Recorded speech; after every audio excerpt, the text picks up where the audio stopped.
Welcome to another episode of Couch Catechism. I'm your host, Michael Obeid from Veracis Media. Tonight we've got a very special guest, Paul Hanrahan. How are you, Paul? Good, thank you, Michael. Great to be here. Now, you and I, we go way back, so it was going to be very easy to get you on the show. I go to Mass, so I used to go to Mass with Paul, but Paul is the head of Family Life International. Thanks for being on the show. Now, can you just start off by telling our viewers a bit about Family Life International, a bit about yourself? Sorry, we'll start off with you. Okay, I can talk about how I got involved with Family Life International if you like. Well, where do you want to start? Where do you think we can go?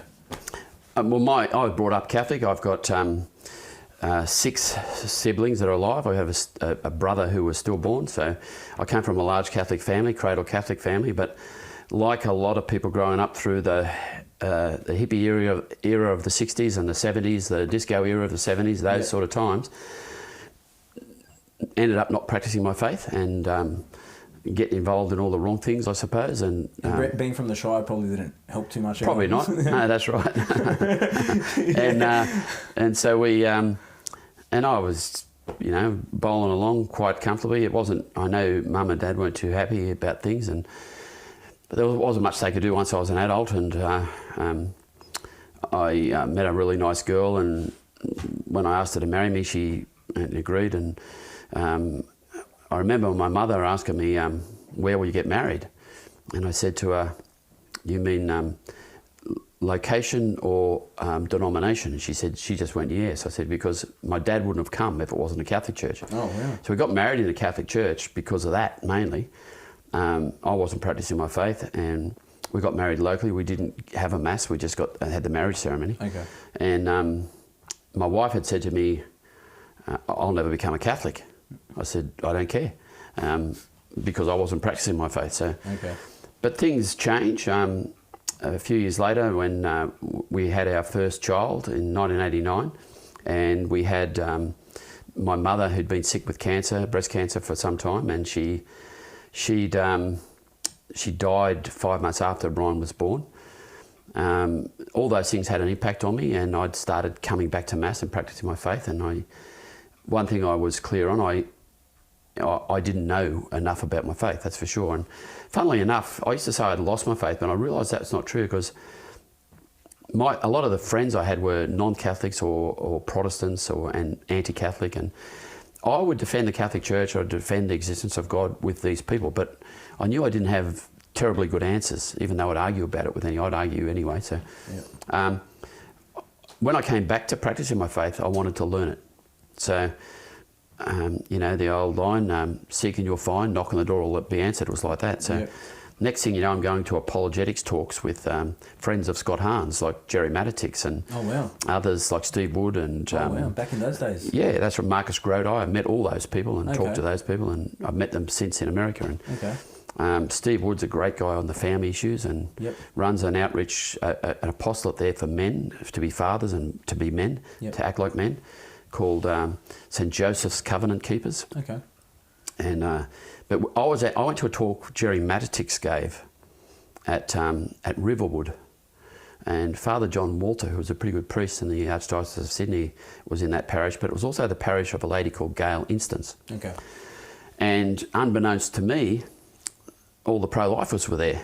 So because I like to argue and I like to win, I wanted to be involved in apologetics. Okay. That's what I like. That's what I saw myself doing. I remember Scott Hahn saying once on a tape I was listening to, most Protestants know about 25 verses if they know a lot. That'd be a lot, 25 verses, and they use them all the time. He says, you learn those and the right answers, and another 10, you'll win. I said, I can do that. So that's what I was in the process of doing, and I was pretty anal about the way I went about things. So I'd listen to tapes, I'd stop the audio tape when he made a good point. I'd look it up in the Bible and I'd write it down. Wow. And I remember things. I was good at I had a good memory. I always had a good memory. So, and that's where I saw myself going. Well, I think God had other ideas, you see. So I'm at this talk Jerry Matitix gave, and he promotes a big vigil they're going to hold. This is in January 94, not till May.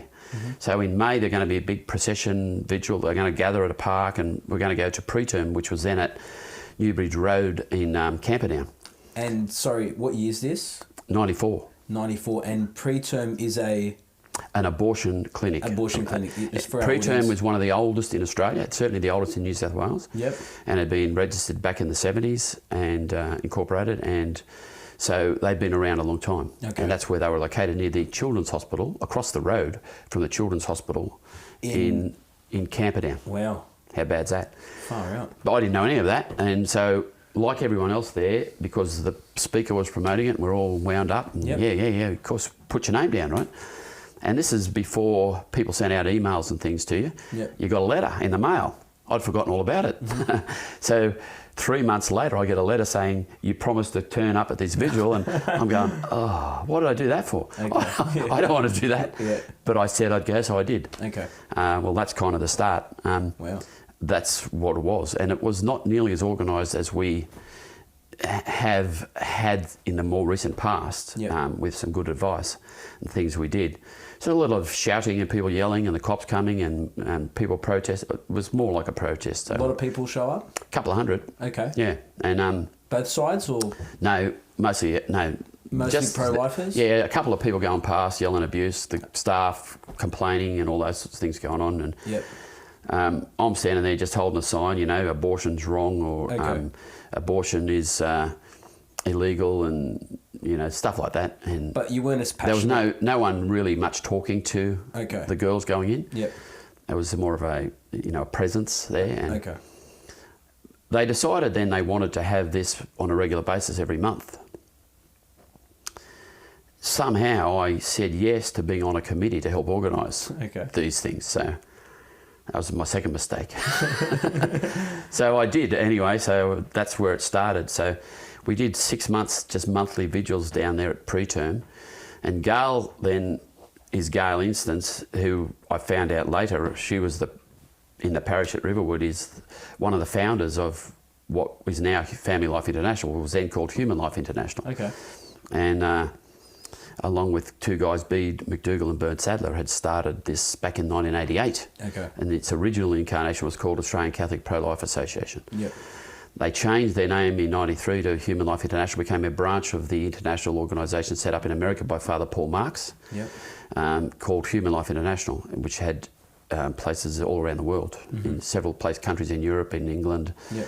and in South Africa, New Zealand, and in the US, obviously. So Okay. that's, if you like, then they had a conference up in Brisbane at the old Banyo Seminary, which was empty of seminarians then, and that year, and I flew up to that and met some interesting people, heard some great talks, Yep. and started getting much more involved and interested in the pro-life cause. And it wasn't just pro-life, it was pro-family.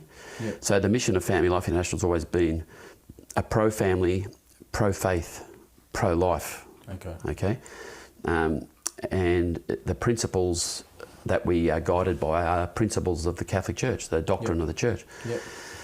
A lot of other pro-life organisations would like to be secular and have that secular approach. They think they can reach more people that way, non-Catholics, etc. And that's what their constitution calls for. But ours is particularly Catholic focused. Okay. And we think that if we can't educate Catholics, and for Catholics to be at the forefront of those issues and in campaigning for Christian values in those areas, well, it's a lost cause anyway. Okay. So yeah, that's a little bit of history, if you like, of me. And we ended up very much involved, obviously, in that. Now, since on the 1st of October, it is exactly 10 years that I've been running full-time Family Life International. Yep. But I've been associated since 1994 with that organisation and doing a lot. And Family Life International, Human Life International did a lot in the way of support of pro-life, active pro-life apostolates like the Helpers of God's Precious Infants, prayers outside the abortion clinic. Yep. We established in 2000 and started the Day of the Unborn Child, which was an idea that came from Argentina back in about, I think, 1994 or 95. President Menem in Argentina declared the Feast of the Annunciation, the Day of the Unborn Child, and declared it a public holiday in Argentina. And so that started to gain momentum. What better day than the day of the Annunciation, the day of the Incarnation, to actually have a Day of the Unborn Child? Yep. Makes perfect sense. it's 9 months before Christmas. It's yeah, exactly. You don't even have to be Catholic to recognise that's the case. So we saw that grow from 150, 200 people to what now is 3,500 maybe, and we would like to see thousands more. We unfortunately had to cancel this year because of all this COVID crisis business, and wasn't able to run the Day of the Unborn Child. That would have been our 21st year this year. Where was the first procession? Was it outside the cathedral? No, Parliament we House? started down at Circular Quay and went up George Street and came up through Martin Place, and we came into Hyde Park. Okay. And ended there, and it was, we carried signs, and it was we began it with other groups. We invited other people to be involved, and they didn't want to have rosaries because they thought there'd be Protestant people there, and there'd be Jewish pro-lifers and all these other pro-lifers, which I've never met some of them. So after a few years, we got sick of having arguments about what we do and how the flyer looks, and we decided we just want to do that on our own, and they agreed to that as well, and that's how it's been very Catholic since. And once that happened, we started inviting bishops to come along, and the first bishop to be involved in leading those processions was Julian Porteous, when he was an auxiliary in Sydney. And Julian Porteous I'd known from my days back in when we were doing the early helpers vigils at preterm, and then at Geoffrey Brodie's Australian Birth Control Services in Camperdown as well. And we wanted a place to have mass before we went down there and process from that parish church. And several parishes around there didn't want to be involved, but the administrator at Camperdown, St Brendan's, did, and that priest was Father Julian Porteous. Okay. So since 1994, end of 94, early 95, I've known him. Okay. So when I took over running Family Life International, I asked him to be our patron. Okay. And he was happy to do that, and he was more than happy to lead the procession for the Day of the Unborn Child. And once we started getting bishops involved, the numbers went into the thousands, so from the hundreds. So that made a big difference. Made a huge difference. Bishops, when they are prepared to go out and be in the public domain and lead, the people will follow. Wow. It's a powerful testimony to the grace and the power of the bishop to be the chief shepherd, You're right. Yeah. Because I remember in the time that I've been active as well, if you'd call it that, a couple of bishops being involved, from Bishop Tarabay. Yep. I think he did one. Yep. He's done a couple. He's done a couple. Bishop Fisher's done. Yep. One. Anthony Fisher's been great. No, he's done a few. Good as well. He's done a few as well. Yep. And anyone else, or is it just no? Them three mainly? Bishop Terry Brady, and we've had Bishop Anthony Randazzo in 2019. Okay. And I think that's it, basically. Yeah. Okay. Now, with Family Life International, you were doing all this pro-life work while having a full-time job. Yep. Family. And then things got very busy for you, and you wanted to take Family Life International full time, and you wanted to get involved in that. Well, when back in the 90s still, Gail Instant said to me, Paul, if something happens to me, I got so keen on all these issues, and it was a lot happened back in the 90s, and thanks to Gail Instant. I mean, if they're handing out papal honours and different honours, she should get one for the work she did within the pro-life movement. So bringing out Father Paul Marks, bringing out Monsignor Philip Riley, that was Gail that brought him out. Monsignor Philip Riley I thought is he friends with Father Paul Marks? They were very good friends. They started together? No, different apostolates, but Father Paul Marks ran Human Life International, which was mainly involved in the education of Catholics and running conferences all around the world. But every conference Father Marks ran, he would have Monsignor Riley speak, because he understood the importance of pro-life activism. And Monsignor Riley was more about the activism. And so our audience knows, can you just give everyone just a quick 2 minutes on who Monsignor Riley is? And a quick 2 minutes on a man I think is a living saint? Well, you know what? Maybe we should do another session just on him. I would like people to at least be directed towards his work, and maybe to Google him up, or just because I think it's important. Okay, well, so Monsignor Philip Riley ran an apostolate called the Helpers of God's Precious Infants, which is why we adopted that name here when we adopted his process. Yep. He'd been involved in the pro-life movement for some time, but Monsignor Riley's an interesting man all in himself. So he was a son of Irish immigrants to the United States, so his parents are Irish. Yep. One of the interesting things I first noticed about Monsignor Riley is his appreciation of Australian humour. Well, that'd be why. He likes it, does he? A lot of Americans don't. What are you talking about? They don't really catch on to the particular. No, it takes them a while. Yeah. He didn't have any problems, and the man is he was made the rector at the seminary in Brooklyn, and at the same time he's brilliant academically. So he taught the classics, so it's Latin and Greek classics, and got an incredible memory. I find out later, and it was an interesting way I found out, when I was at the monastery, my first visit in 1997, he's got this picture on his wall. It's a chess game, so it's the Monsignors playing the priest and the young deacons watching on. He's making jokes about this, the priest doesn't really know he's in a lot of trouble, and the deacon's got no idea. And I said, do you play chess, Monsignor? He goes, yeah. He says, I don't play a bad game of chess. I said, well, I like chess. We should play it while I'm here. We should have a game of chess. He says, yeah, okay, well, I don't play a bad game of chess. And I said a couple other things. Why don't we make a bet time? I don't play a bad game of chess. I said, what are you trying to tell me? And he goes, well, you've heard of Bobby Fischer and Boris Spassky? I said, yeah. And so there was a priest that Bobby Fischer got a priest to coach him when he played Spassky. Who knows that, right? Not many people. And this priest's name was Father Lombardi. Okay. And that's because Father Lombardi, when they were juniors, had beaten Boris Spassky. Okay. He knew his game, knew how he played. Okay. So he said there were two priests in America that set up the Metropolitan Chess League for high schools in America, the Catholic high schools. Yep. He said Father Lombardi and myself, Monsignor Riley. Yep. He said our schools met in the final the first year. He says, and my school won. Oh, wow. I said, forget the chess, Monsignor. It turns out he's a grandmaster at chess, right? Oh, wow, so he's a very good chess player. Yeah. He played golf off scratch. Okay. You know these people that can do everything? Makes you sick. I didn't know that. Man was very good also at basketball. Yeah. But he was this down-to-earth, he had all the charm of the Irish as well. Yeah. And just an incredible guy the charisma out of the guy. But he came in first to Australia in '95 at the invitation of Gail Instance to a conference that Human Life International were running. Yep.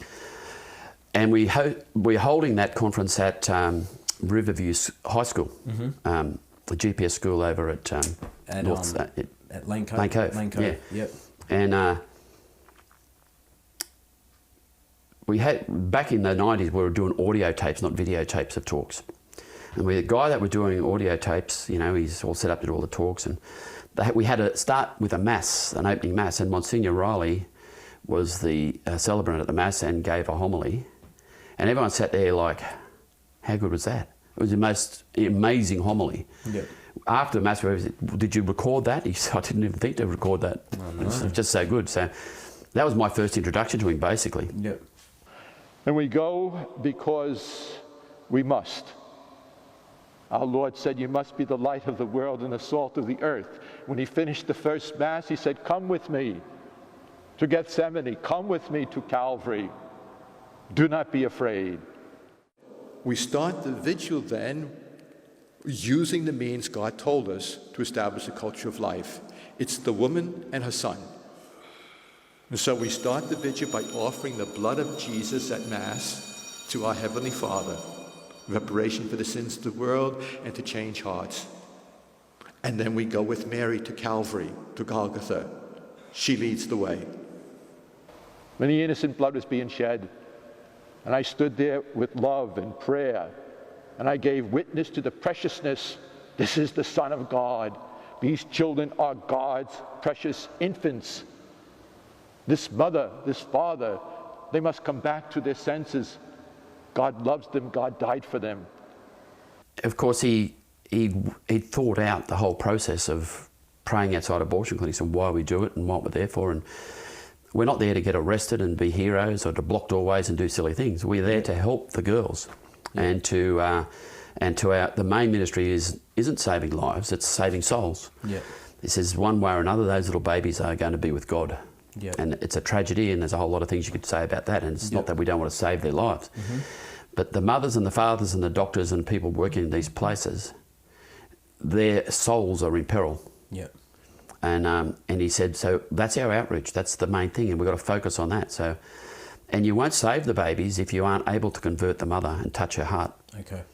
So we're there for them more than anything else. Yeah.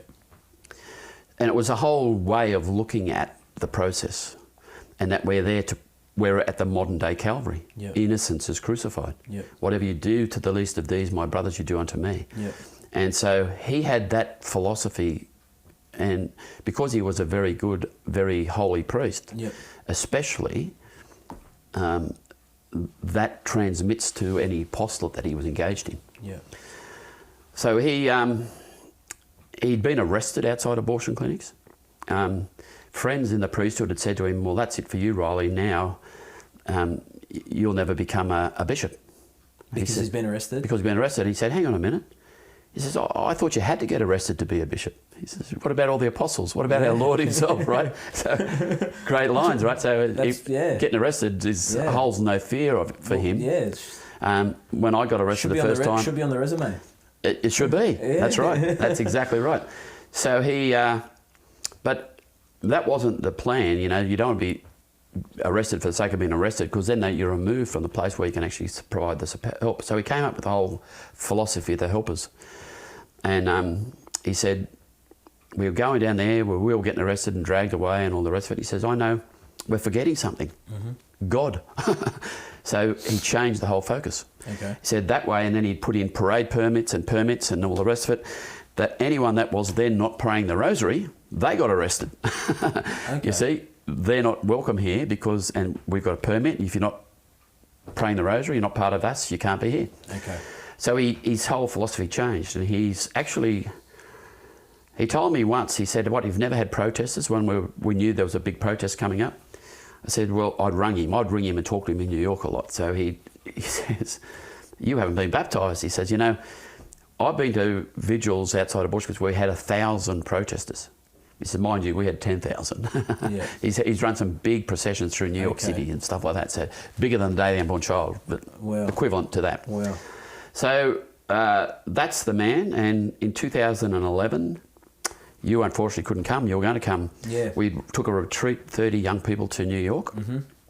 And every single one of them was impressed. I remember one of the young ladies saying to me, why are you doing this? What's in it for you? Why would you do this? Yep. So, well, I think if you come and you meet him and you spend 2 weeks almost at this place, you'll be a committed pro-lifer for the rest of your life. Yep. And the ones that we paid for at FLI, it's half of them. Some people pay for themselves. That people at work pay for themselves. But the students, etc., they got supported by FLI and by our donors, our supporters. Yep. And she was one of them, and she said, if you'd have told me when I'm going to the Big Apple, New York, I've never been there before and never travelled much at all, and that the highlight of the whole trip would be a 77-year-old priest, she says, I wouldn't have believed it, but it was. And he gave talks. We had 4 days of intense retreat, and every single one of them was very much affected by it. So, and we've got published on our website a lot of the stories of those return people, and I'd have liked to do more of those retreats, but for one reason or another, it never happened. Obviously, it's a big ask. Yeah. And but now Monsignor Riley, of course, and he was the chaplain at the Precious Blood Monastery, which contemplative nuns, and the Precious Blood sisters are a dying order. If there's only some very old nuns left in Brooklyn, and but it's a beautiful place, spectacular again. So with some great photos of it. But he had a great spiritual base. I loved going there. I've been there 4 times, and even though you're in New York, and it's great to go off and visit things and see the sights in New York and go to different things, baseball games and go to the theatre, Broadway, etc. All those things are a lot of fun. But the highlight for me going to New York is him and that monastery. It's beautiful, and I could spend a lot of time there. So it's that's funny. a little bit about him. Yeah. He's now in a nursing home, unfortunately, and he's had really? cancer, a lot of cancer. No. He's had a lot of his nose cut away and parts of his face because Can you tell fair people skinned. what's because is that because of the exposure to the sun? Yep. Because didn't he spend? Isn't most of his life's work? He would be down at the abortion clinic 5 days a week. 5 days a week. He'd drag posters and things down there if he had to. Yep. Through snow. Yep. He'd go down there when it was 100 degrees. I've been down there with him when it's 100 degrees. And in New York, it's hot. It really gets hot. Yep. And it can get hot for weeks on end. And he would be there. Now, he'd wear a hat and do all that and put stuff on. But 5 days he's a week, Irish, fair skin, and didn't... and had its toll on him. Yeah, and the doctors would say, you can't go there anymore. He says, that doesn't make sense. Yeah. He says, their little babies are dying and I get to live a couple more years. That's not how he thought. So he sacrificed his life, and he's a man that could have certainly risen to high episcopal honours because of his qualifications and his skills. But he sacrificed all that, and if you saw him down on his own outside these abortion mills in Brooklyn in New York, you'd think he was kind of a simple old man, and you wouldn't know there's this brilliant mind and incredible character and personality and someone that exudes holiness. I've been very blessed, and I've told all my kids, because he's been out here quite a few times, and he's been to our place for dinner and all our kids. I tell them, you can tell your kids that you met a living saint, you had dinner with a living saint, this man, because he's got bishops and cardinals around the world who'll promote his cause. So one day, if he's not canonised, I'd be very surprised. I might not get to see it, but I have no doubt he'll be, because he's responsible not just for all those babies in New York, but around the world, because he's travelled around the world and begun these apostolates everywhere. All through Europe, Eastern Europe, former communist countries, Asia, Africa, South America, here. Remarkable. Now, what I wanted to ask you was, because, and you've touched on this, with Family Life International, one of the things that you do is counselling, you know, amongst many other things, like other than the processions and a lot of the other pro-life activities, counselling. Can you just tell the audience just a bit about what's involved with counselling outside the abortion clinics, or what it did involve? Because can I make some clarifications? Yeah. Family Life International isn't an apostolate that is basically around having people pray outside abortion clinics. That's not what they do. Family Life International was set up to educate Catholics about the problems going on. Sex education, homosexuality, and the promotion of and indoctrination in schools and throughout society of homosexual practices and acts, and we've seen the legalisation of it, etc. And now we've got the transgender problems and the promotions of all those things, using the same arguments, the same tactics. And so it was that, and it was, of course, abortion and euthanasia. And my first public TV debate was on Channel 7 Sunrise program in 2000. I debated Philip Nitschke on euthanasia. Oh, wow. So we're involved in all those things, and have been always involved in all those things. And our main apostolate was, so we'd run conferences and seminars and have publications, etc. Most of the publications now are via electronic mediums, and we've got a website, obviously, etc. But we would support also active pro-life apostolate. So the praying outside the abortion clinic, the apostolate of the helpers of God's precious infants, was a separate apostolate. I wore two hats, if you like. So it was something we were happy to support. So we would support them with legal support where it was needed. I needed it for myself. In 2006, I got arrested outside an abortion clinic wrongly and all the rest of it. But that's a story in itself. But we've always had good lawyers to support us, and we've always had good theologians and a great bishop as a patron. Many doctors and many and psychologists, etc. So people with different qualifications, specialisations. So if you like, I'm more like the general practitioner, and I've got all these specialisations. So as far as counselling goes, FLI is not a counselling service. Okay. And we've never pretended to be a counselling service. Yep. But the number of people that we were helping from abortion clinics that needed real help required a level of counselling. Mm-hmm. When you're on the street talking to someone, so counselling is just giving advice. A lot is made by the other side of unqualified counsellors. Is a father unqualified to counsel his son? Is an employer unqualified to counsel his employee? Is a priest, a parish priest, unqualified to counsel a parishioner? Yep. Of course not. Mm-hmm. People counsel people all the time at different levels. But if we're talking about qualified counselling, that is psychological or psychiatric counselling or medical counselling or legal counselling, we didn't do that.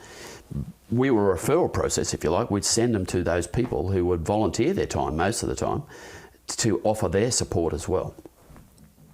So the counselling outside the abortion clinic was more about trying to establish a relationship and get them to accept the help we can offer.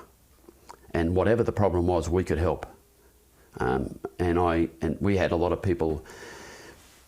The funniest instance was once Wanda Skoronska, who's a PhD qualified psychologist, and myself were outside of the front of the abortion clinic near the entrance, not right at the door, but near it.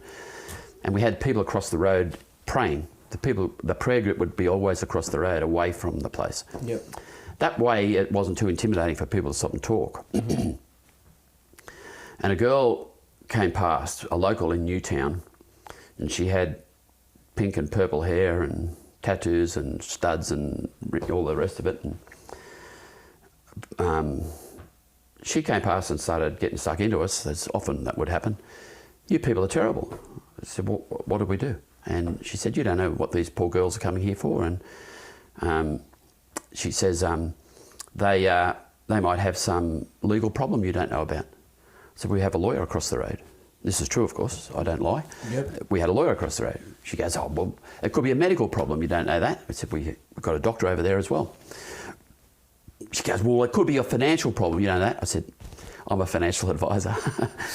That's crazy, she says. So you have to talk to Wanda, she's the psychologist. Yeah. We didn't see her again. Yeah. Well, mate, you covered your bases, that's for sure. Well, that was the point. There was the help within the Catholic community, and especially within the pro-life community even. The help is there.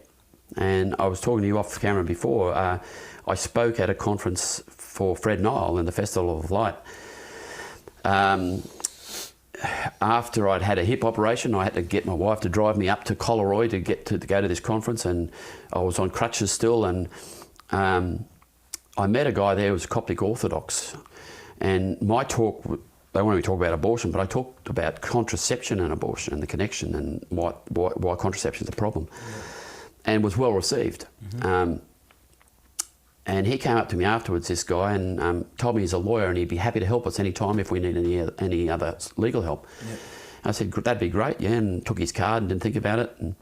Or I gave him my card, he didn't have a card, and he sent me an email later, and it had on the bottom, on the foot of his email, his legal practice and his name and immigration specialist. Well, that was one of my big headaches, immigration. It's a very expensive process. People in immigration charge thousands for the most simple things, and it's expensive, even the application process. Yep. And he was happy to help. And I went and saw him, and he's helped a lot of girls.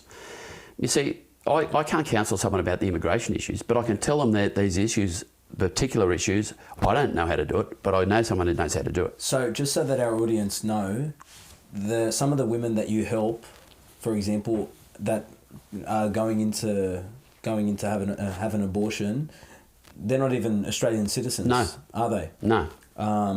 Some of them have got like... there are a lot of them here as students, on student visas.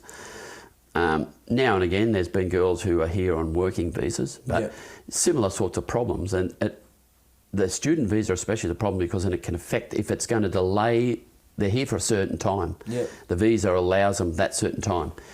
They have to have health insurance when they come, if they're a foreign student, but the health cover doesn't cover pregnancy.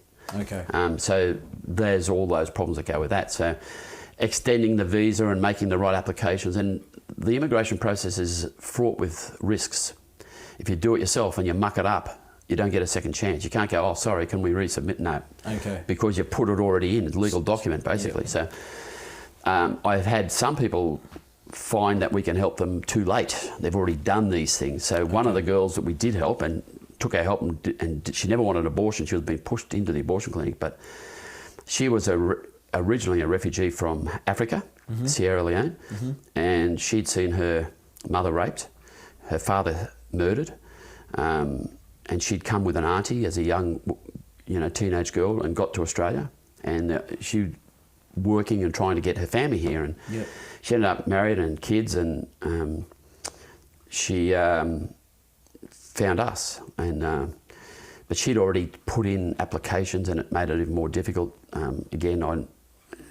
And then the Ebola outbreak came, or a whole lot of things you get problems with. So it's not always easy to get their family here, but we can get them established here, and once we get them past the temporary status of refugees and so forth to residency, especially, we can start working on the family a lot more easily. So it's a very involved process. So most of the people that come to abortion clinics don't need help. They need encouragement. Okay. Once they make up their mind that they're keeping their baby, their own family and friends and support networks will back them. Mothers, fathers, husbands, boyfriends, girlfriends will say, okay, if that's what you want, you see. They might push them initially to abort, that you can't have a baby now and all the rest of it. That's often the case. But when they say, no, I'm going to keep this baby, they'll say, okay. And they help them. They don't need help. They just need to know it's there if they do need it. That's the big thing. One of the girls' lines. So they just need to know it's there if they need it. A lot of people we never hear from again until they send me a photo of their baby, things like that, right? But the ones that need help need a lot of help. Yeah, for a whole lot of reasons. So, look, there's been a lot of great people do a lot of hard work, but very rewarding work, they'll even tell you, in the process. Simon McCaffrey, who's the New South Wales Right to Life president, and he's an obstetrician gynecologist. I'd meet a lot of girls that say their doctor said they've got to have an abortion because of whatever reason, and I'd call Simon and get them to talk to him on the spot. He'd say, come and see me, and you wouldn't charge them anything more than Medicare, but there was a lot of babies born that way, without problems. In the times that you've been involved, how many women have you spoken to? I don't know the exact number, but I know it's thousands. Thousands. Yeah. And because and I want our audience to know this, because the reason why I've got you on is because when we're speaking about these topics, I'm speaking to someone who's very experienced. You've heard all the objections. You've spoken to the women on the front line. They call themselves a lot of the camp that support the women's rights to have terminations or to have abortions, they call themselves pro-choice. Yeah. Is it really a choice? No. Okay. The overwhelmingly, of all those thousands of women I spoke to, a lot more women went in that wouldn't speak to me, just by the way. Yeah. I'm talking about the women that actually stopped and talked to me. Yeah. Not women that just brushed past or didn't want to talk to us or got pushed past us because their partner or their friend or their mother didn't want them to talk to us. I'm talking about the ones who stopped and spoke to me. And they'd always say, I have no choice. Wow. I don't know one I spoke to that didn't say that.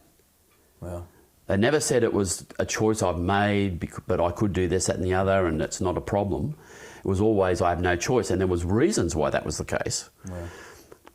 But if it's no choice, it's not choice. No other options is not choice. No. We were providing the options. We were giving them the choices. And what would be forcing them into these kinds of positions? Like, I know. A girl who's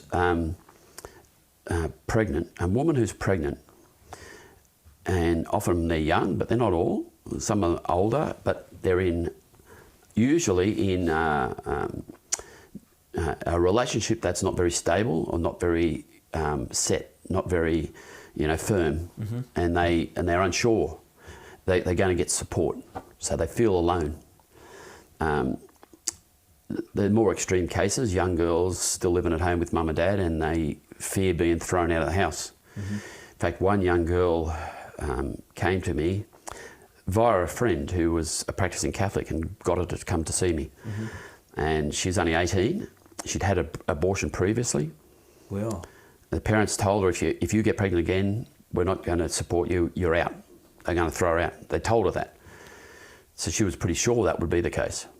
She had a boyfriend who was abusive. He'd said to her, if you don't have an abortion, I'll come around and rip it out myself. Wow. Lovely chap, right? You wonder what would make a girl get involved with someone like this. And I spoke to her a couple of times in person and a couple of times on the phone. And that Saturday I was at preterm, which had moved by, they were at Surrey Hills then, on the corner of Randall Street and Elizabeth Street. Yep. This is the one that's now...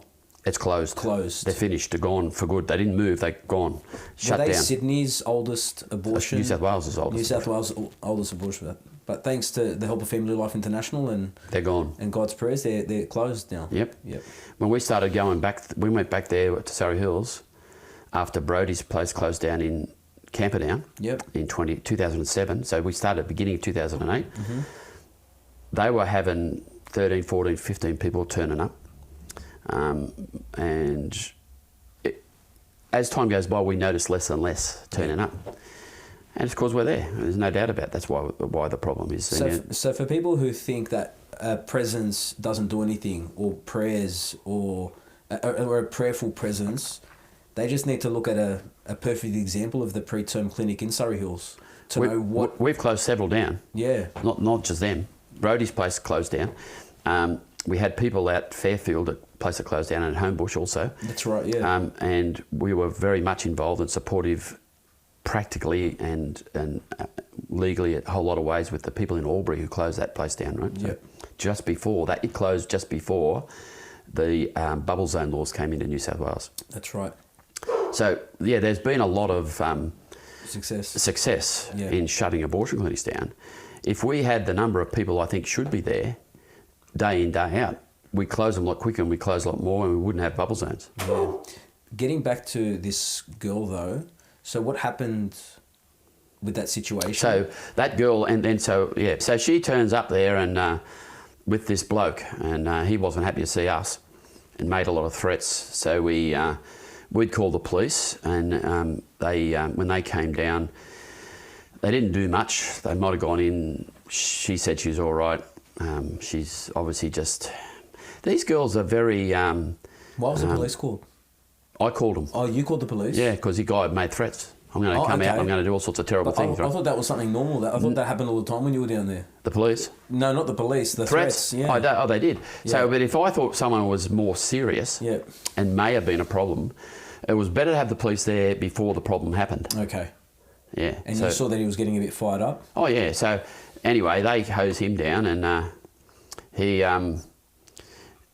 wasn't the problem, but they were still there, and another group came, and a mother and the daughter and the boyfriend.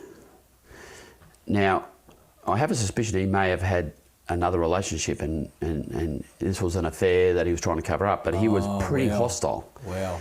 But he was making threats under his breath to me, you go away, and he's doing all this sort of talk, growling at me, right?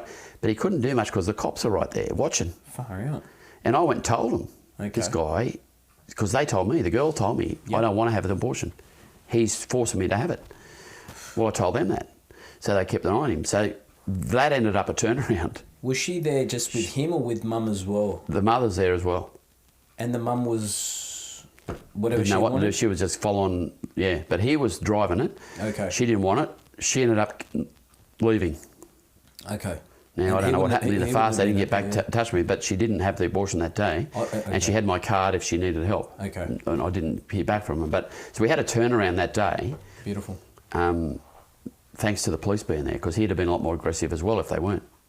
Yeah, no, definitely. Yeah, so, but the other girl, she went and had an abortion. I don't know what happened. I never heard back anymore. Okay. But, they get themselves in these circumstances, and they're kind of numb. They're in this position where they're very vulnerable. They're scared. They're feeling alone. They're fearful of the future and what might happen if they don't go along with these people, what they're demanding. Yep. and they have abortions they don't want to have. Okay. I had another young couple some time ago stop and talk, and he talked to me, and she was just standing there. And I said to him, you know, this, that and the other. And he said, well, I don't agree with abortion. I don't really think it's a good thing, but it's not my choice, it's her choice. Right? And she just didn't, I said, can I ask you a question, young lady? And she said, sure. I said, if he told you he loved you and he would look after you and the baby, would you be here? She says, no way. Wow. I said, mate, it's your choice. You need to man up. Far out. You know, and of course he didn't want to. So often that's the case. Mm-hmm. The girls know this bloke's a no-hoper.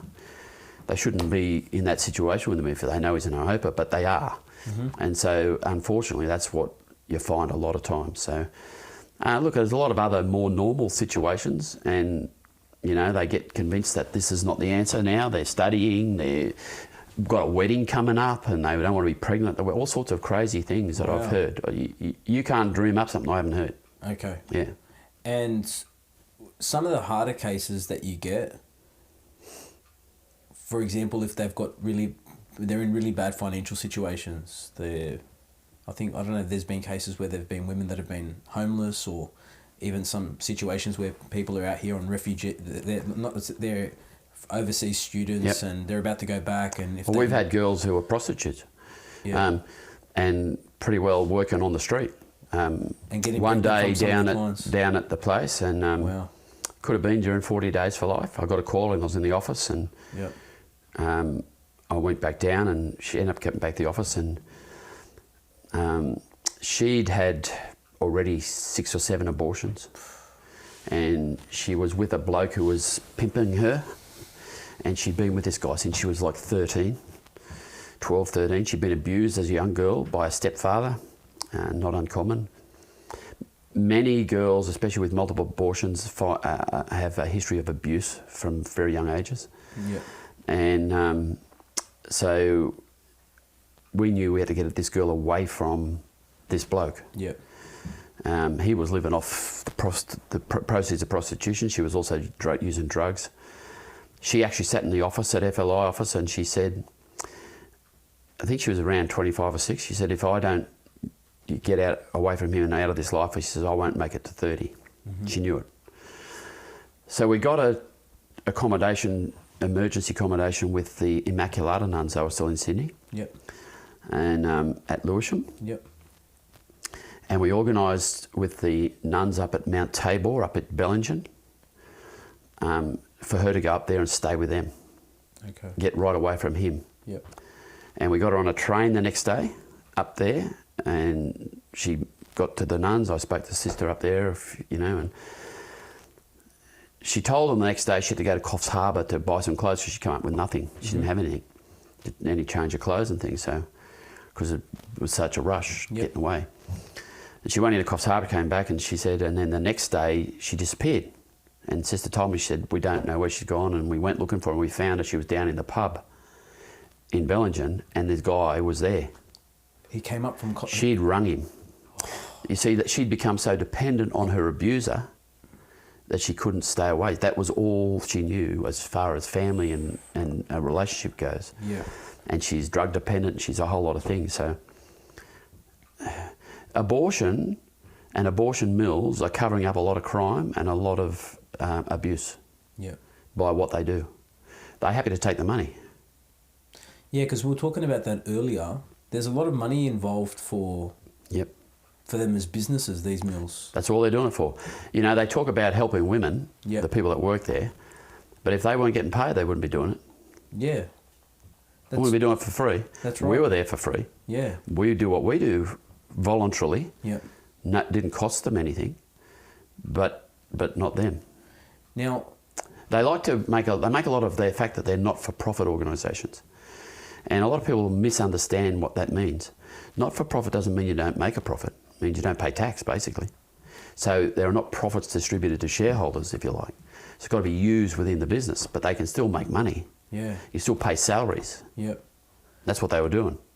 And from what you were telling me as well, it's almost like there's it's a sad way to say this, but it's almost like a menu price. It's almost like, depending on how how old the baby is. The baby is, the more expensive the abortion. And they're not just, and that's covered by Medicare? Yep. Is it? Yes. And not only is it covered by Medicare... Not fully. They have to pay some, obviously, like Medicare is. It's not, doesn't cover the full... There's a scale of fees, obviously, for Medicare, and they would charge often above that. Yeah. But they also would have to pay for pathology, you know, blood tests, etc. And so what do they need to do beforehand? Because they incur some costs, don't they, before they actually go in and get an abortion? They actually have to go... They will have a blood test. Oh, sorry, on the day. Yeah. On the day. And they will have pathology tests on the remains of the baby after it's aborted and stuff. And none of that's covered? No, they have to pay that personally, and that's usually not covered by the Medicare, on Medicare items. And so with these, like for example, with preterm, how preterm's closed down? Yep. What would you attribute to the closure? Because is it because it's not like abortions are going down. A lot of people are still having a lot of abortions. The numbers aren't going down. Are they just having them elsewhere? Well, and it closed down before medical abortions are becoming more popular, and there's a bigger push on medical abortions. You know, so. Yep. RU486, basically, right? So the combination of drugs up to 9 weeks. Yep. A lot of these places will give them after that, but they can't go much past that. Yep. But preterm predates that, and its closure and what we were doing there, where those numbers were significant. So, yep. And the only thing that's changed was our presence there. Wow. And how much of it, I know you're going to, I just want to know the answer to this, so I want our audience to know, how much of a hit is it now that these bubble laws have been passed? Bubble zones? I've only spoken to you about a few of the girls that we've helped. Yeah. Out of the thousands that you've spoken to. And we've helped, I've seen 600 plus turnarounds. I've seen a lot of babies, girls change their mind and keep their babies. Yeah. And a lot of other places that we were supporting and encouraging people to also run. So there wasn't just the one location. I can only be in one place. And they stay in touch as well, don't they? They send you photos of their But there were other abortion mills around New South Wales and Sydney that we had people at that were also having these turnarounds. Yep. So there was hundreds of them. Mm-hmm. Hundreds of little babies that are alive because we were prepared to stand there and do that, take the abuse and suffer the conditions and all the rest of it. But now we're not. Now those girls that we've helped, those women that still come back to me, a lot of them call me like father. You know, they see me as a father figure because they've maybe not had a good father figure in their lives, or they're absent for one reason or another. Yep. And they know I'll help them. Like they still come back to me with other problems.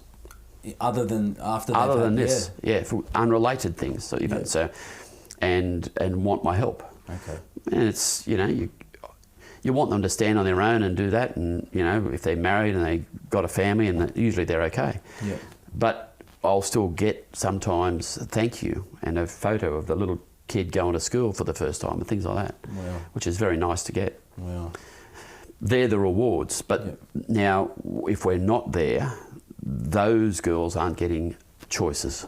Yep. They didn't want to be there. They didn't want to have their baby killed. Mm-hmm. They wanted to keep that baby. They just didn't know how they're going to do it. Yep. If someone says we'll help you and does, they do, and they're happy. Wow. Now what happens? You know, I went and saw the Attorney General of New South Wales prior to these bubble zone laws 2 years ago. Yep. And I sent him links to 4 videos of girls we'd helped telling their story. Because we're accused of harassing people, intimidating them, stalking them, and a whole lot of things that weren't true. Yep.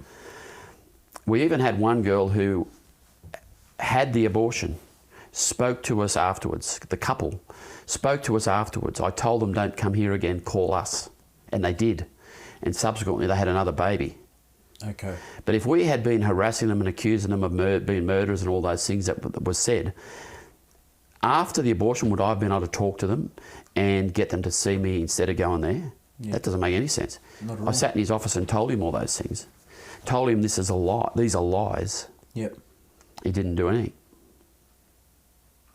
It's all a bunch of propaganda, but I wonder the politicians are happy to believe or accept the propaganda. I don't think they believe it. Yep. They are happy to accept it. Why? Because it's less work? Well, because they think it's more popular. Because of the... They think there's votes in it. Politicians are motivated by votes, not the public interest, not in saving lives. These politicians premiers around the country saying they're interested in saving lives have a history of implementing laws that take lives. I don't believe them. And they have that history. And Gladys Berejiklian collaborated with the people on bubble zones and on decriminalisation laws in New South Wales, despite her pretense to be a Christian. Yeah. Because she did that, didn't she? Like these bubble laws. Same as all of them. And despite me sitting in with a well-qualified lawyer, his office, showing him all these things and happy to present him any more facts and evidence he wants, no, nothing happened. He absented himself from that vote. That's as good as it got. Okay. And this is just a replica of things that have happened in Victoria and even in Well, they've replicated all these... The laws they passed first in Tasmania, back in, when was that, 2012 or whatever, they used Tasmania as a test case. There were basically no one praying and offering help outside of abortion clinics in Tasmania. Why did they introduce bubble zones there? They just wanted to trial it there. It was a trial run. Okay. Exactly right. And then Victoria went full-fledged in Victoria. Now they've got Queensland, New South Wales. But now you can't... ACT, West Australia and South Australia, but they'll come there soon. So they haven't got the exclusion bubble zones there? No. Wow, okay. Yep. So what is the strategy now? What is the move now? Where do we go from here? Good questions. Wish I had good answers. It's very hard for that apostolate. Yep. There are people going and praying outside Parliament. In New South Wales, in Sydney, there is an abortion clinic across the road from Parliament House. So it's the one place in New South Wales, in any of those places where they've got these bubble zones, where you can actually be within 150 metres. Okay. In fact, 25 metres, because that's about across Macquarie Street. Yep. You can't be over the road and talk to them. Okay. So there are people there praying at Parliament House a couple of days a week at different occasions. So, and it's worth still doing those things. A lot of people wanting me to run a 40 Days for Life and run from Parliament House. Yeah, because I wanted to ask you about the 40 Days for Life movement, because I was involved with that. I remember that when one of the first times I think I met you was at a Guardians talk. Yep. And you were promoting the 40 Days for Life. The 40 Days for Life movement. Yep.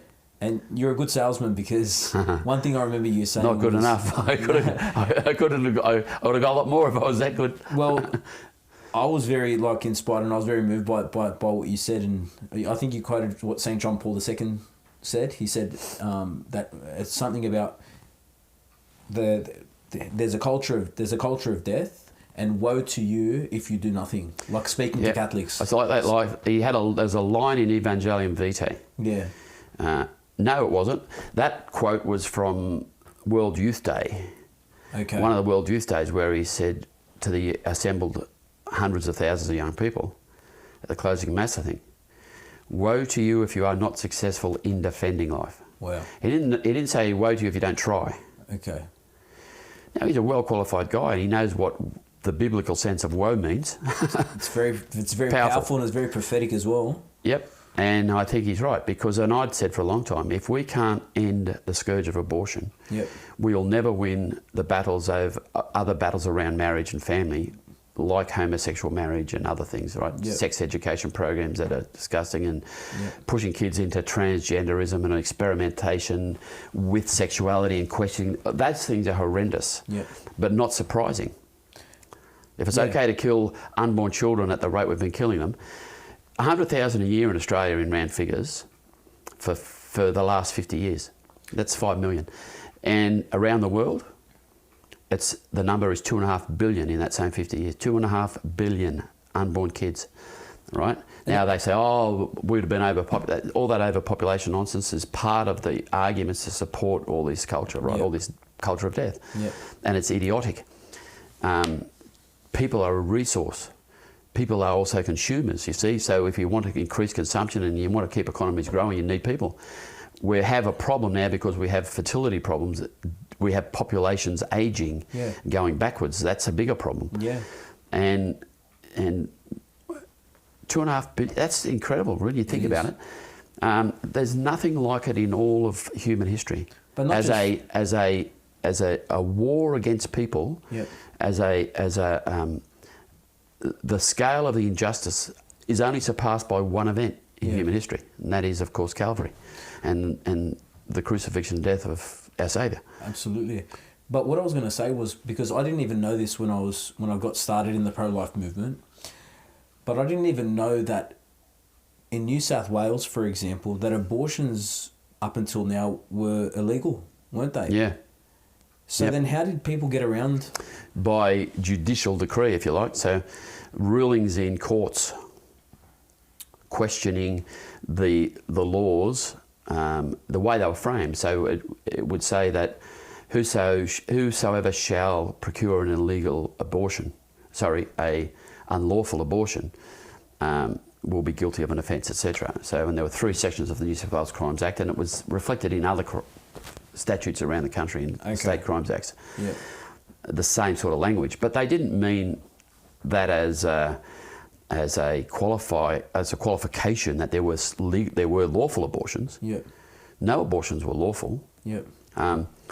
It was used to express the idea that it was always unlawful, and there were other sections of the Crimes Act, and still are, that use the same language. Yeah. It's whosoever unlawfully shall have sexual relations with a minor girl. Yeah. So you can't do that lawfully. Yeah. No lawful way to do that. No one would question that there is. Yeah. Even more simple things like whosoever unlawfully places dynamite on someone's veranda. Okay. They're obviously old laws. Yeah. And they might have been written out since, but that was the language they used. That's all. And that was just so they used that, and they said, so if there's there must be lawful ones, and they set about defining that. Okay. If it ever got to a high court challenge, they would have been overturned, those rulings. Okay. But never, that's why when it looked like going to the High Court in '98 here in the Super Clinics case, they got settled out of court because both parties really didn't want that to happen. Okay. Yeah. And now they got passed because it got pushed forward. And the fact that those laws were there, a lot of people said because they were ignored, it doesn't matter. And even some pro-lifers would argue that we might be better not to have those laws, and we try and have laws that restrict abortion somewhat. Yeah. Well, we always argued against that because law persuades, law educates, and the fact that the other side worked so hard to remove those laws was proof those laws did do those things. Yeah. They didn't want them. The pro-abortionists, they were livid about those laws and wanted them removed, and had agitated and tried to have them removed for a long time, until they were successful. And of course, legislation that would suggest you can have abortions up to 8 weeks, 12 weeks, or whatever else you like, by those in the parliaments who want unrestricted abortion, those would have been pushed out. And so it would never be what you propose. Okay. It would always be pushed out. And the example of back in 98, 99 in West Australia, with the laws there, exactly what did happen. Yep. There is no good abortions. It's not worse when it's 38 weeks than when it's 8 weeks. It's the same. It's the same, yeah. It's a different procedure. But it's just more gruesome because the baby's more developed. And it's graphic. But it's wrong to the same degree. Yeah. Because it's an unborn human person. Yeah. And that's the problem. And that's the thing that I find as well when it comes to abortion.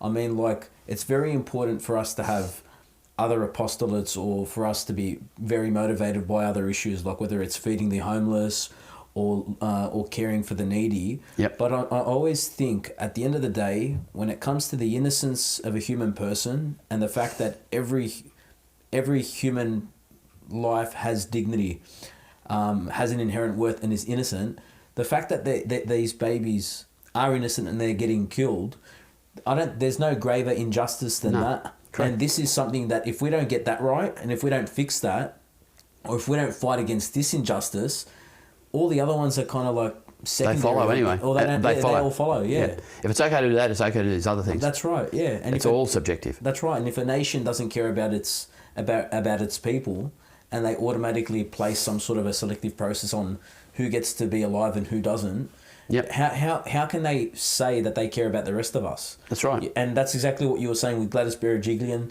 and Alexandra Palaszczuk, and even what's her name in New Zealand, like Jacinda Ardern. Jacinda Ardern. Like, if you're going to go and say we care about people, because the coronavirus, for example, we care about people. There are 4 people that have got coronavirus. We don't want anyone to die. We're going to shut down the economy. Yeah. But then at the same time, pass probably one of the most heinous abortion laws that this world has ever seen. The worst to date, I think. Then you're really like lying about the fact that you care about people. Well, because you don't really. If they're not lying, they're schizophrenic. Yeah, it is insanity. Yeah. You know, the disconnect, it beggars belief. It's hard to put words to it. Yeah, it's so crazy. It's just completely irrational, completely And we're illogical. talking about people that can defend themselves. When we're talking about coronavirus or a lot of other things, we're talking about people that can make decisions. We're talking about people that are doing that, you know, in the case of euthanasia, there might be a lot of emotional pressures and all the rest of it, but there's a requirement.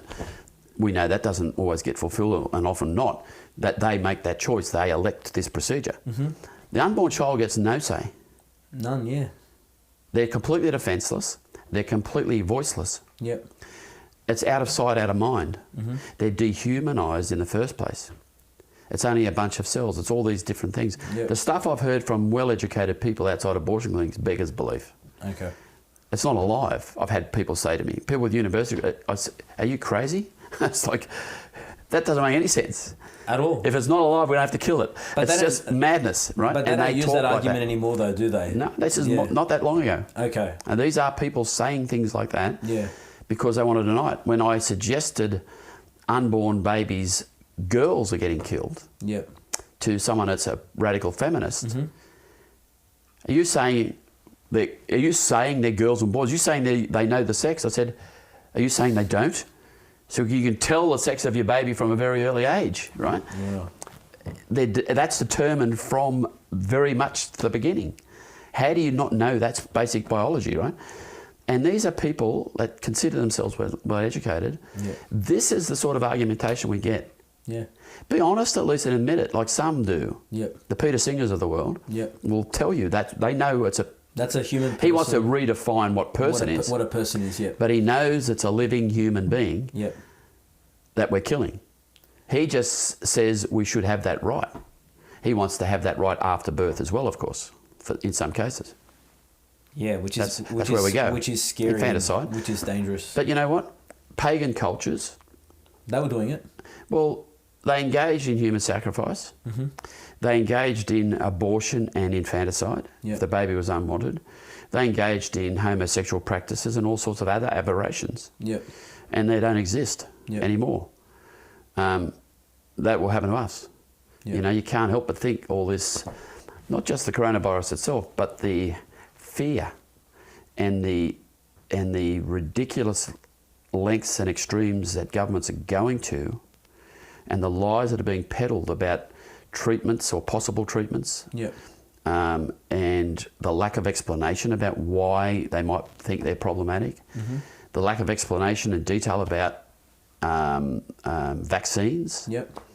When we have no successful vaccines for respiratory inflammatory diseases that anywhere, never have had. How's it going to work? Well, I was gonna touch on that because I'm going to get you back on the show, and we are going to get a panel on board of some experts that you're going to be organising so we can speak about this this vaccine issue.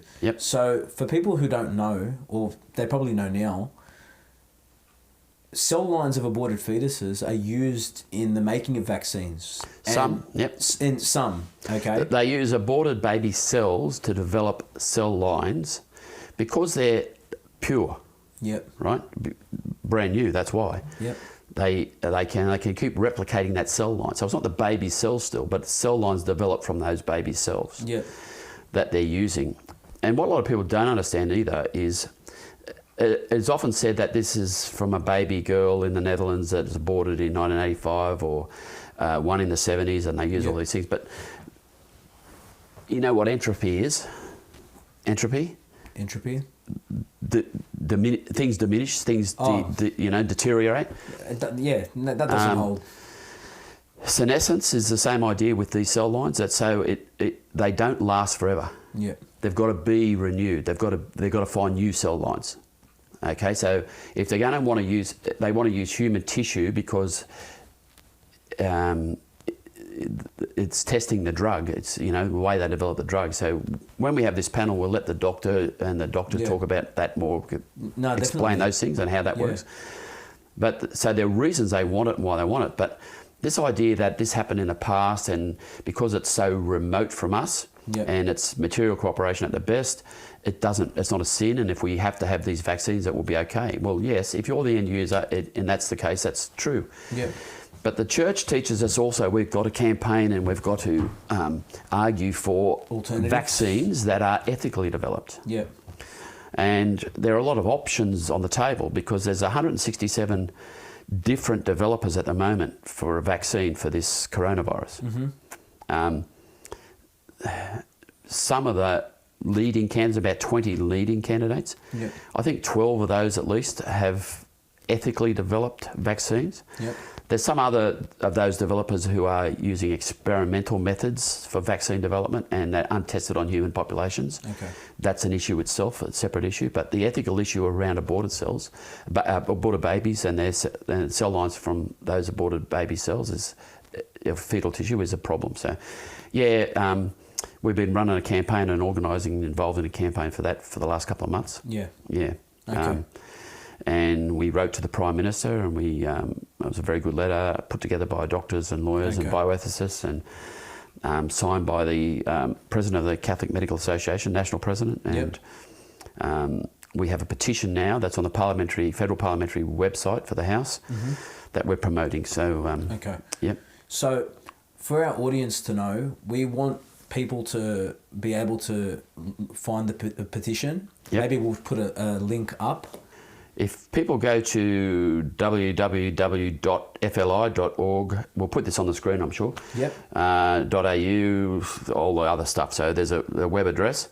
If we go there and we find a website on Family Life International's website, has two other links. Then you can go to sign the petition on the parliamentary website. You can go to the letter we wrote to the Prime Minister. So, and it's got a lot of the detail about what we're asking. So we're asking three things in summary. One is that we have an option of a vaccine that's developed ethically, not using aborted baby. And ethically by our Catholic standards. The other question is that vaccines not be made mandatory. People need the right to have a conscience and determine themselves whether they have a vaccine or not. And the third? And the third thing is that the normal safety measures and processes because it's in a pandemic, legislation allows them to fast-track vaccines and to shortcut some of that process. We would like to know what was shortcut and what was done and what wasn't done. The petition asks three questions. Okay. There are other petitions asking some of those questions individually, but no petition asking those three together. And that's important because you don't even have to be Catholic to be able to look at the petition and say, this actually concerns me, and I'd really like to get involved because this is important for me and my kids and my family members, because at the end of the day, I don't want to be taking a vaccine that I not only have an ethical issue with, but one that if it hasn't gone through all the trials, it's potentially dangerous for me. So we want to know a bit more detail, and absolutely. I think they owe it to the people, if they're going to want to put in the Prime Minister's words, make it as mandatory as possible. And that's our fear, that they mightn't make it mandatory, but they make people that refuse the vaccine, they put restrictions on them about what they can and can't do and where they can and can't go, which would be wrong. So the letter to the Prime Minister, which is on the website as well with that link, you'll be able to read that and get a lot of the detail. It's a very good letter and very thorough. So Now, we'll definitely put the link in. Now, just to finish up, with FLI, just to close, the money that goes, because you guys run off donations. Okay, so for our audience who have been hearing about the work that you've been doing and they want to help, we're going to put some links into Family Life as well, International, to see how they can help. Where does the money go? Just what do you guys do with it quickly? Just so that people know exactly. Well, the first thing is, like I said, Family Life International's the organisation Family Life International's main objectives. Our constitution is there says what we're established for, and what we're to do is to provide education, okay, in relation to pro-life, pro-family, pro-faith issues, right? So we're there to provide that education. So we're not an apostolate that provides support for pregnant women, all the rest of it. Yep. We've done that because we had to do that. Yep. And we still do that in some cases. Yep. But mainly it's that to support that apostolate, so to provide the education. So in the past, we've run a lot of seminars and public talks and conferences and stuff. Yep. It's very difficult to do anything like that at the moment. We support and run the Day of the Unborn Child and those other sorts of apostolates, like that 40 Days for Life, etc. But those things have again been restricted because of bubble zone laws, etc. So, but our main and principal work is in the field of education, and in providing information for people to learn more about their faith and learn more about how to live that Catholic faith and make the moral choices that your faith demands, and to live in a community in an environment which is pretty secular and that is in a lot of ways contrary to that, to that teaching. How do you manage all those things? That's what our apostolate's all about. So that's where the money goes, in providing all those sorts of materials. We've got an office and we've got to pay for staff. We've got to do all those things. Okay, awesome. Well, thanks very much for coming on the show. We're going to put all the links into the descriptions regarding how to donate, links probably even to the petition to get everybody to sign.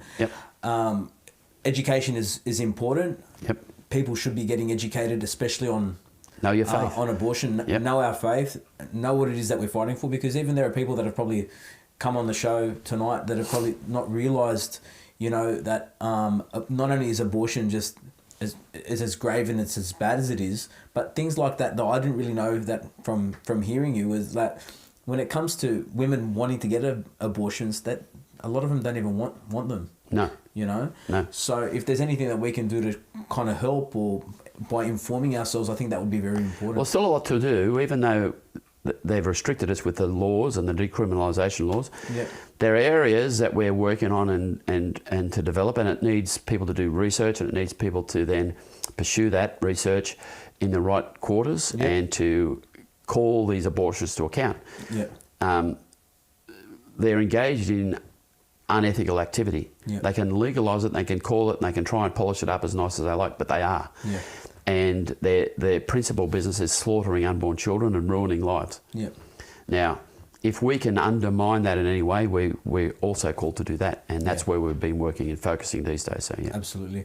And then the next time we have you on, we're definitely going to get you on with a panel of really good guests, so that we can really push for this petition, and we can educate people on what's going on with the vaccine. Good on you. Thanks so much for coming on, Paul. Thanks, Michael. That was another episode of Couch Catechism. I'm your host, Michael Obeid from Veracious Media. Stay strong, keep the faith, and we'll see you next time. Hi, I'm Father Daniel Russo, and I'm here with the team of Veracious Media. What's fantastic about this initiative is that it's an Australian-based catechetical resource. In other words, it's our Catholics right here at home who are teaching us about Jesus Christ in an uncompromised way. We're learning the fullness of the truth and nothing less. We're also supporting our local priests, nuns, and laymen and women, and empowering them to be educators in the faith, to be evangelizers. So by supporting this initiative, you're supporting the church in our country. So get on board and support Veracious Media.